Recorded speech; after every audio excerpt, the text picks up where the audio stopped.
आज हम बहुत आसान भाषा में समझेंगे कि कॉल ऑप्शन और पुट ऑप्शन क्या होते हैं, दोनों में क्या डिफरेंस है और ट्रेडर इन्हें कब यूज करता है। अगर आप ऑप्शंस ट्रेडिंग सीख रहे हैं तो ये कॉन्सेप्ट समझना बहुत जरूरी है। एक, ऑप्शन क्या होता है? ऑप्शन एक डेरिवेटिव कॉन्ट्रैक्ट होता है जिसकी वैल्यू किसी अंडरलाइंग एसेट जैसे निफ्टी, बैंक निफ्टी या किसी स्टॉक की प्राइस पर डिपेंड करती है। ऑप्शंस मुख्य रूप से दो प्रकार के होते हैं, कॉल ऑप्शन और पुट ऑप्शन। बायर ऑप्शन खरीदने के लिए प्रीमियम पे करता है। अब दोनों को आसान एग्जाम्पल से समझते हैं। दो, कॉल ऑप्शन क्या होता है? जब आपको लगता है कि किसी स्टॉक या इंडेक्स की प्राइस ऊपर जाने वाली है, तब आप जनरली कॉल ऑप्शन बाय करने के बारे में सोचते हैं। मान लीजिए निफ्टी अभी 25,000 पर है। आपको लगता है कि निफ्टी आने वाले दिनों में बढ़कर 25,500 तक जा सकता है, तो आप 25,000 या 25,100 स्ट्राइक प्राइस का कॉल ऑप्शन खरीद सकते हैं। अगर निफ्टी आपकी उम्मीद के अनुसार ऊपर जाता है तो कॉल ऑप्शन के प्रीमियम की वैल्यू बढ़ सकती है और आपको प्रॉफिट हो सकता है। लेकिन अगर निफ्टी नीचे चला गया या एक्सपेक्टेड मूव नहीं आया तो प्रीमियम कम हो सकता है और आपको लॉस हो सकता है। इसलिए सिंपल रूल याद रखें, मार्केट ऊपर जाने की उम्मीद कॉल ऑप्शन। 3, पुट ऑप्शन क्या होता है? अब मान लीजिए आपको लगता है कि मार्केट नीचे जाने वाला है, तब ट्रेडर पुट ऑप्शन बाय करने पर विचार कर सकता है। उदाहरण के लिए, निफ्टी अभी 25,000 पर है और आपको लगता है कि यह गिरकर 24,500 तक जा सकता है, तो आप 25,000 स्ट्राइक का पुट ऑप्शन खरीदते हैं। अगर निफ्टी नीचे जाता है तो पुट ऑप्शन के प्रीमियम की वैल्यू बढ़ सकती है, लेकिन अगर मार्केट ऊपर चला गया तो पुट ऑप्शन का प्रीमियम कम हो सकता है। तो याद रखें, मार्केट नीचे जाने की उम्मीद put option. 4, call versus put को आसान एग्जाम्पल से समझें। मान लीजिए किसी स्टॉक की करंट प्राइस 1,000 रुपए है। आपको लगता है स्टॉक 1,100 रुपए तक जाएगा। आप कॉल ऑप्शन खरीदते हैं।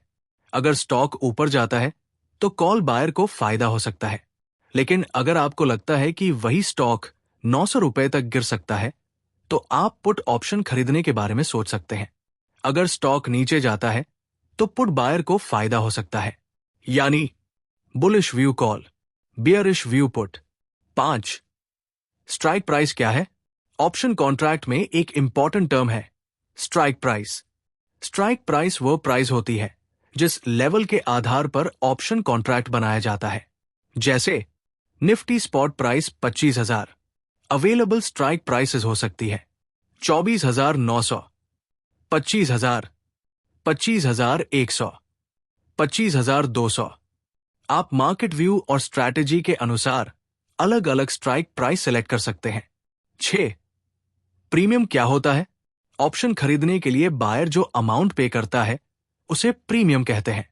मान लीजिए आपने कॉल ऑप्शन 100 रुपए के प्रीमियम पर खरीदा। अगर प्रीमियम बढ़कर 150 रुपए हो गया और आपने पोजीशन एग्जिट कर दी तो आपको डिफरेंस से प्रॉफिट हो सकता है, लेकिन अगर प्रीमियम गिरकर 50 रुपए हो गया तो आपको लॉस हो सकता है। ऑप्शन बायर का मैक्सिमम लॉस सामान्यतः उसके द्वारा पे किया गया प्रीमियम होता है, जबकि actual profit loss lot size और एग्जिट प्राइस पर डिपेंड करता है। 7, कॉल और पुट का क्विक डिफरेंस। कॉल ऑप्शन तब देखा जाता है जब ट्रेडर बुलिश होता है। पुट ऑप्शन तब देखा जाता है जब ट्रेडर बियरिश होता है। कॉल बायर चाहता है कि मार्केट ऊपर जाए, पुट बायर चाहता है कि मार्केट नीचे जाए। लेकिन सिर्फ डायरेक्शन सही होना काफी नहीं है। ऑप्शंस में टाइम डीके, वॉलेटिलिटी और प्रीमियम मूवमेंट भी बहुत इंपॉर्टेंट होते हैं। मार्केट आपकी डायरेक्शन में जाने के बाद भी कभी कभी प्रॉफिट एक्सपेक्टेड नहीं मिलता, क्योंकि ऑप्शन प्राइसिंग कई फैक्टर्स पर डिपेंड करती है। 8, सबसे जरूरी बात, ऑप्शंस ट्रेडिंग हाई रिस्क हो सकती है। सिर्फ ये सोचकर कॉल या पुट न खरीदे कि मार्केट ऊपर या नीचे जाएगा। पहले समझे trend, support resistance, strike price, premium, expiry, time DK और रिस्क मैनेजमेंट। और शुरुआत में हमेशा स्मॉल पोजीशन और प्रॉपर स्टॉप लॉस डिसिप्लिन रखें।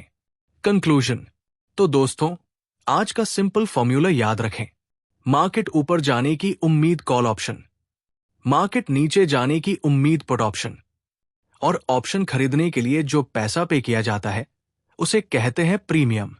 अगर आपको यह वीडियो यूजफुल लगा हो तो लाइक करें, शेयर करें और सूफीन ट्रेड को सब्सक्राइब करें। डिस्क्लेमर, यह वीडियो केवल एजुकेशनल पर्पस के लिए है। ऑप्शंस ट्रेडिंग में फाइनेंशियल रिस्क होता है। किसी भी ट्रेड या इन्वेस्टमेंट से पहले अपनी रिसर्च करें और जरूरत हो तो SEBI रजिस्टर्ड फाइनेंशियल प्रोफेशनल की सलाह लें।